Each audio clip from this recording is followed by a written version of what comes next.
Que tal migrar parte do seu investimento de renda fixa para renda variável? Depois que o Copom baixou a taxa Selic de 3% para 2,25% ao ano, é preciso que você reveja os seus investimentos, porque senão você pode estar tendo perdas financeiras. Só para vocês terem uma ideia, algumas pessoas vieram me perguntar: não sei, como é que eu faço para tirar o meu dinheiro de renda fixa e colocar em renda variável se eu não entendo nada de ações, de bolsa? Então, neste vídeo, eu vou explicar para vocês 10 motivos para que você migre uma parte do seu investimento de renda fixa para renda variável sem que você tenha grandes riscos em relação a isso.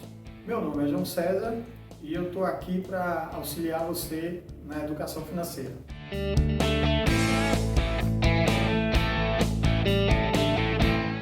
Antes de começar a explicação, eu queria pedir para você se inscrever no canal, ative as notificações para ser avisado quando eu postar algum vídeo novo e dê seu like, que assim você vai me ajudar a ficar postando mais conteúdos novos. Nessa migração, eu não vou falar muito sobre a reserva de emergência. A reserva de emergência é aquilo que você deve deixar em renda fixa e ela é equivalente a 6 vezes os seus gastos mensais.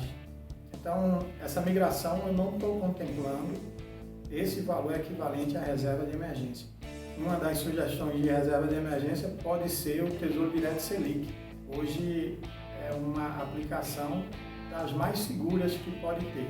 E seria interessante que você, para fazer essa migração, você entendesse melhor o seu perfil de investidor. Então, preencha seu perfil de investidor. Qualquer banco, qualquer corretora, ela é obrigada a ter um questionário para que você saiba qual é o seu perfil. E a partir daí, você pode migrar um percentual de renda fixa para renda variável. Bom, então vamos lá, vamos para os motivos, não deixar de conversa mole. O primeiro motivo é, com a Selic a 2,25%, você colocando dinheiro na poupança ou em algum investimento de renda fixa, você pode estar perdendo para a inflação. Por quê? Porque a poupança, ela rende 70% da taxa Selic. Isso equivale a 1,58% ao ano. A renda fixa, se você conseguir algum produto de CDB ou LCA que te pague 100% do DI, o bruto seria 2,15% ao ano. Se for um CDB que tem imposto ou um fundo de renda fixa que também tem imposto, ficaria 1,77% líquido ao final de um ano. E a inflação prevista para esse ano é de 3,58%. Então, só para vocês terem uma ideia, se você compra um smartphone que hoje vale R$1.000, ótimo. Mas se você pensa assim, eu vou pegar R$1.000, não vou comprar o smartphone e vou investir. E aí você investe esse dinheiro, R$1.000, aí você coloca na poupança. Ao final de um ano, você vai ganhar R$15,80. Se você colocar em renda fixa, ao final de um ano, se considerar que esse investimento é de 100% do DI, você vai ganhar R$17,70.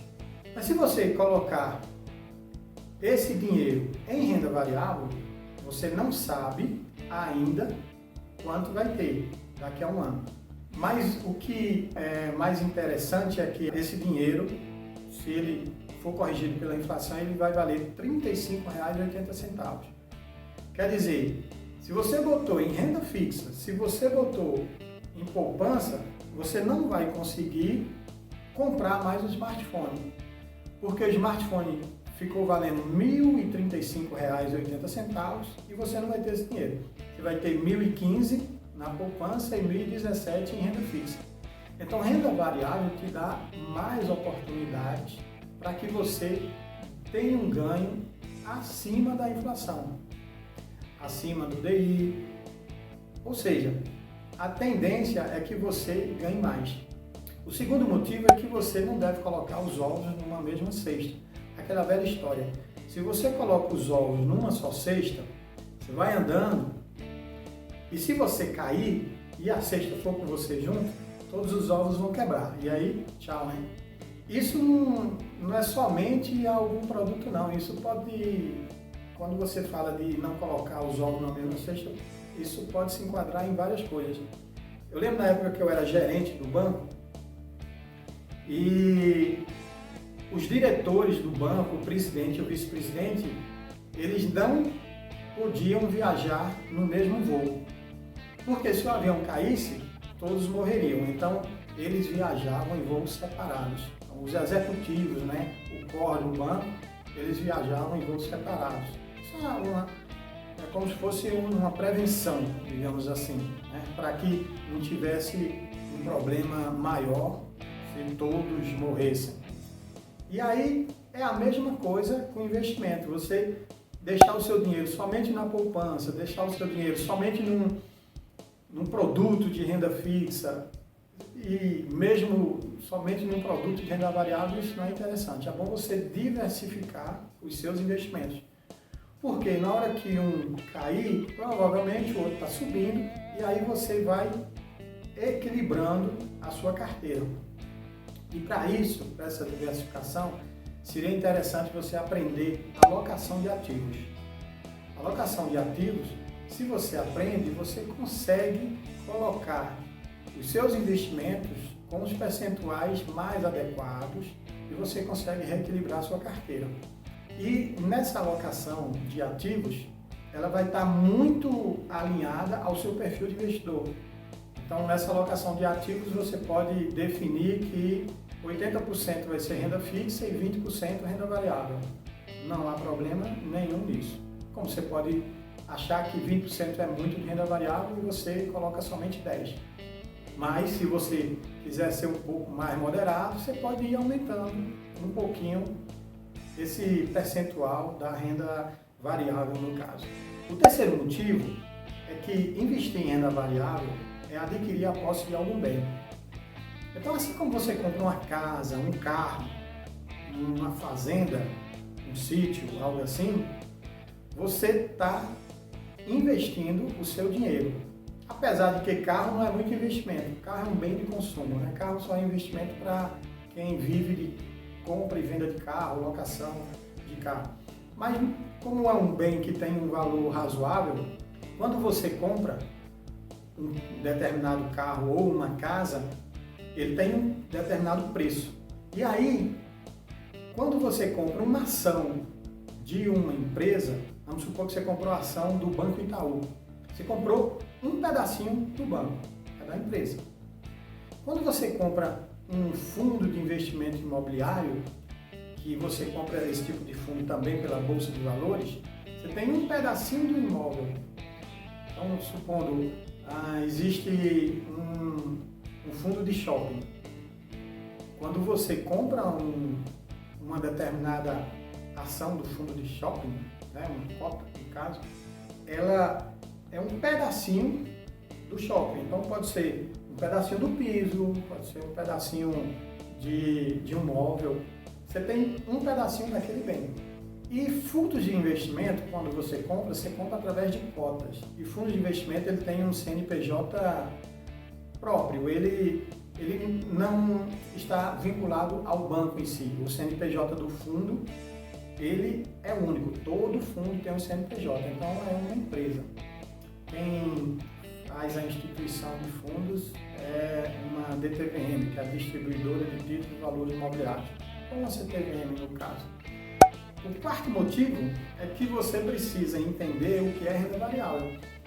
Então, existe um mito que a bolsa faz você perder dinheiro, mas assim, o que eu garanto para vocês, para perder dinheiro na bolsa é quem se aventura, quem não tem conhecimento e quem quer viver de especulação.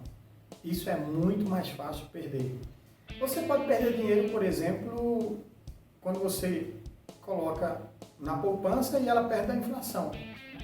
Uma forma de perder dinheiro também, porque a inflação, ela comeu um pedacinho do seu dinheiro. Em renda fixa, também você perde, entre aspas, dinheiro. Por exemplo, quem investiu nos últimos 3 meses em renda fixa, ele perdeu um pouquinho de dinheiro, porque quando se fez o ajuste a valor de mercado de determinados títulos, aqueles que são atrelados à inflação, ao IPCA, e os títulos pré-fixados do Tesouro Direto, esses títulos eles fazem um ajuste diário e aí o preço deles caiu. Então, sempre que você for fazer um investimento na bolsa, é interessante que você entenda o que é ações, o que é fundos imobiliários, fundos multimercados também, que os fundos multimercados eles não são da bolsa, mas nos fundos multimercados eles podem comprar ações, podem comprar alguns produtos de renda variável. Você pode comprar também na bolsa ETFs, que são os fundos de índice. Esses fundos de índice são os fundos negociados em bolsa.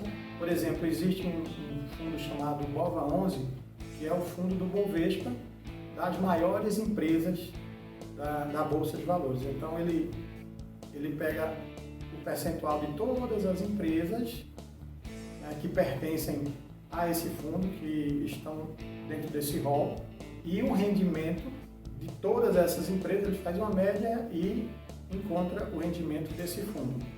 Então, é interessante que você leia um pouquinho, tenha um pouquinho de conhecimento sobre o que é investir na Bolsa, para que você não entre, né, sem entender como é que se compra, como é que se vende, se você comprou uma empresa que tem bons fundamentos. Então, é importante que você faça essa leitura.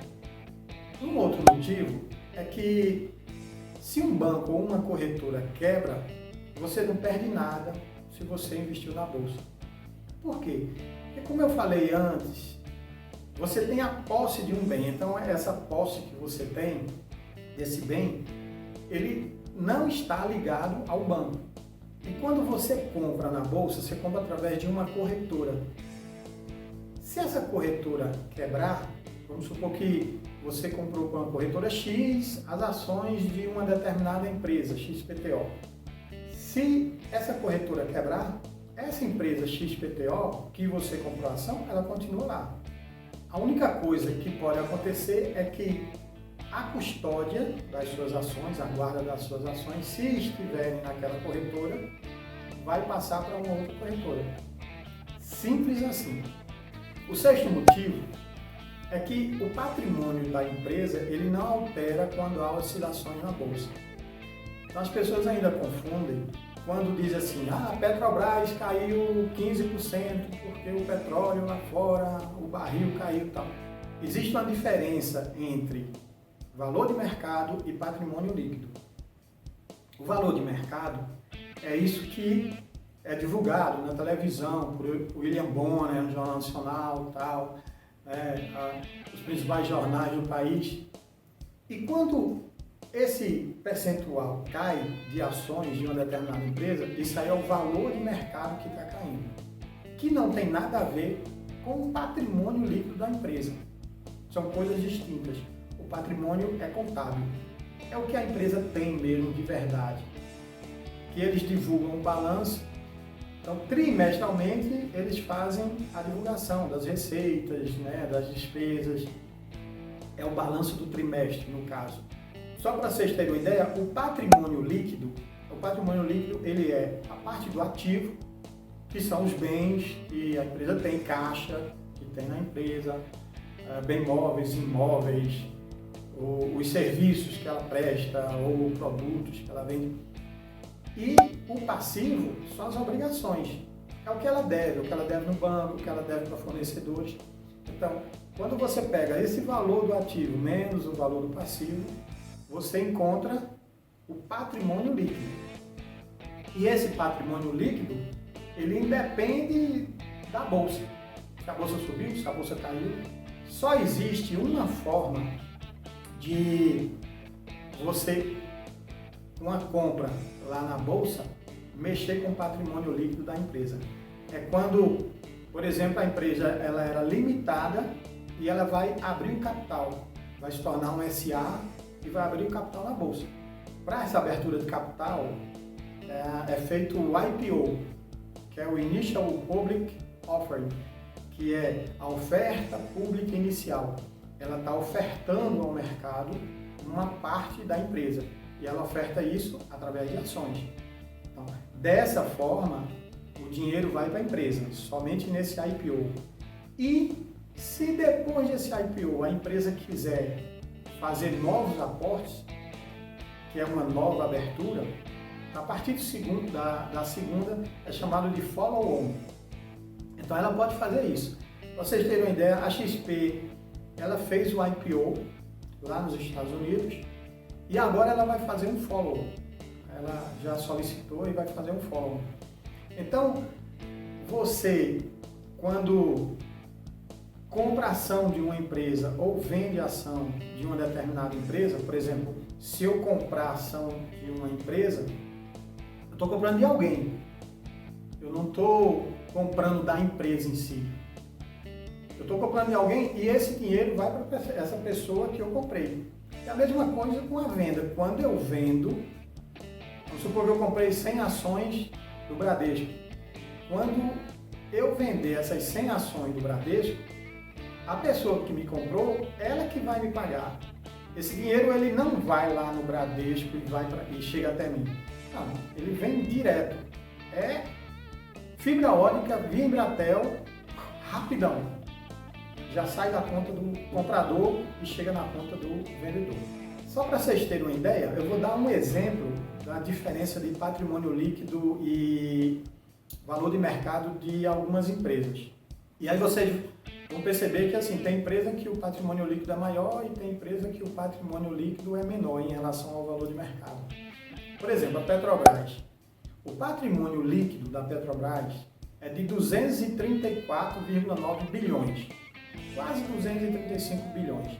E o valor de mercado é de 183,6 bilhões. Quer dizer, ela, para o mercado, vale menos do que contabilmente. E existe um índice que, quando vocês tiverem mais familiaridade com a Bolsa, ou quem já tem, o PVPA, do primeiro trimestre de 2020, o PVPA da Petrobras estava 0,8. Significa que o mercado não está pagando o que a Petrobras tem de patrimônio. Por que não está fazendo isso? Porque numa visão de médio e longo prazo, eles acham que o valor de mercado da Petrobras é de 183, em vez de ser o patrimônio dela de 234. Aí outra empresa, a WEG. A WEG, ela tem um patrimônio líquido de 9,9 bilhões, quase 10 bilhões. Só que o valor de mercado da WEG é de 70,5 bilhões, quer dizer, 70 bilhões. Agora vê o inverso, né? O PVPA, esse índice que eu acabei de falar da Petrobras, que era abaixo de 1, no caso da WEG, ele é de 7,1.